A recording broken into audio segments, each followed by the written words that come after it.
नमस्ते। भूगोल एक ऐसा विषय है जो हमें हमारी दुनिया की सुंदरता और उसकी जटिलताओं को समझने में मदद करता है। भूगोल का परिचय। भूगोल शब्द दो शब्दों से मिलकर बना है, जिसमें पहला शब्द है भू, जिसका अर्थ है पृथ्वी, और दूसरा शब्द है गोल। इसका सीधा मतलब है पृथ्वी का वर्णन करना।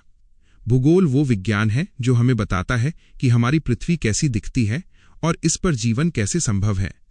इसमें हम न केवल पहाड़ों और नदियों के बारे में पढ़ते हैं, बल्कि ये भी समझते हैं कि इंसान और प्रकृति एक दूसरे से कैसे जुड़े हैं। ब्रह्मांड और हमारी पृथ्वी। भूगोल की शुरुआत अंतरिक्ष से होती है। अरबों साल पहले एक बहुत बड़ा धमाका हुआ था, जिसे बिग बैंग कहा जाता है। इस धमाके के बाद ही तारों और ग्रहों का जन्म हुआ। हमारी पृथ्वी भी उसी का एक हिस्सा है। पृथ्वी सौरमंडल का अकेला ऐसा ग्रह है जहां जीवन मौजूद है। इसका कारण यहाँ की हवा और पानी है। पृथ्वी सूरज से सही दूरी पर है, जिससे यहाँ न तो बहुत ज्यादा गर्मी होती है और न ही बहुत ज्यादा ठंड। पृथ्वी की आंतरिक संरचना। अगर हम पृथ्वी के अंदर झांकें तो ये किसी प्याज की तरह परतों में बटी हुई है। इसकी सबसे ऊपरी परत को भूपर्पटी कहते हैं। इसी पर हम रहते हैं और खेती करते हैं। इसके नीचे मेंटल नाम की एक बहुत मोटी परत होती है, जहां पत्थर पिघली हुई अवस्था में होते हैं। सबसे अंदर के हिस्से को क्रोड कहा जाता है। यहां तापमान इतना अधिक होता है कि लोहा भी तरल बन जाता है। पृथ्वी का यही हिस्सा एक चुंबकीय क्षेत्र बनाता है, जो हमें अंतरिक्ष की खतरनाक किरणों से बचाता है। वायुमंडल की अद्भुत दुनिया। पृथ्वी के चारों ओर हवा का एक घेरा है, जिसे वायुमंडल कहते हैं। ये कई परतों में बटा है। सबसे निचली परत क्षोभ मंडल है, जहां बादल बनते हैं और बारिश होती है। इसके ऊपर समताप मंडल है, जहां ओजोन परत पाई जाती है। ये ओजोन परत सूरज की हानिकारक पराबैंगनी किरणों को सोख लेती है। अगर ये परत न होती तो पृथ्वी पर जीवन खत्म हो जाता।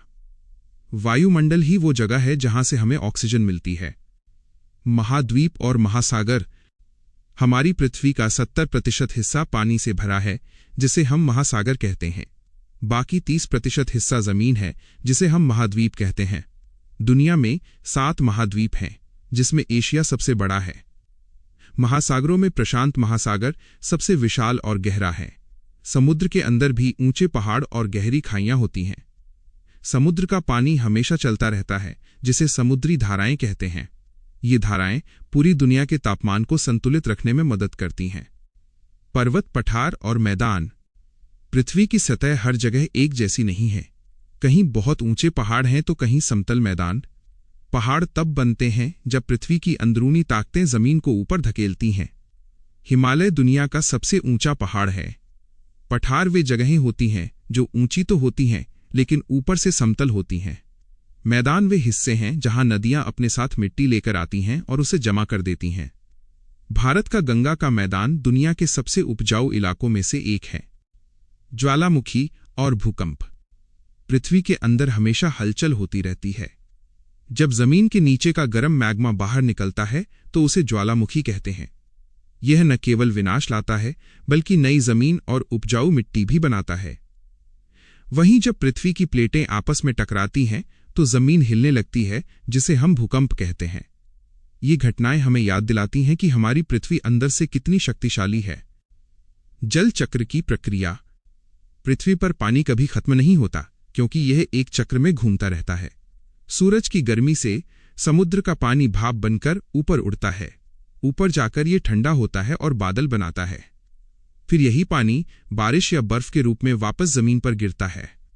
नदियां इस पानी को वापस समुद्र तक ले जाती हैं। इस तरह जल चक्र निरंतर चलता रहता है और हमें पीने के लिए मीठा पानी मिलता रहता है। जलवायु और मौसम।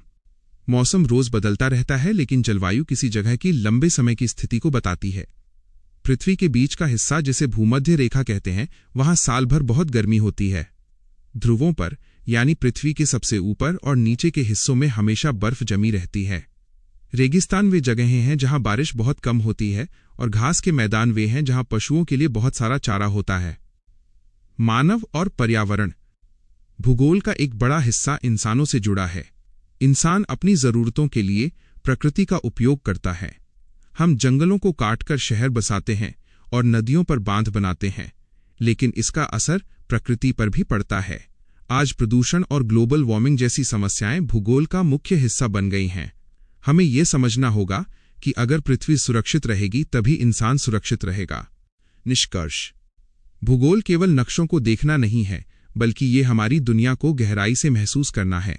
पहाड़ों की ऊंचाई से लेकर समुद्र की गहराई तक और बादलों की गर्जना से लेकर रेगिस्तान की शांति तक सब कुछ भूगोल के दायरे में आता है।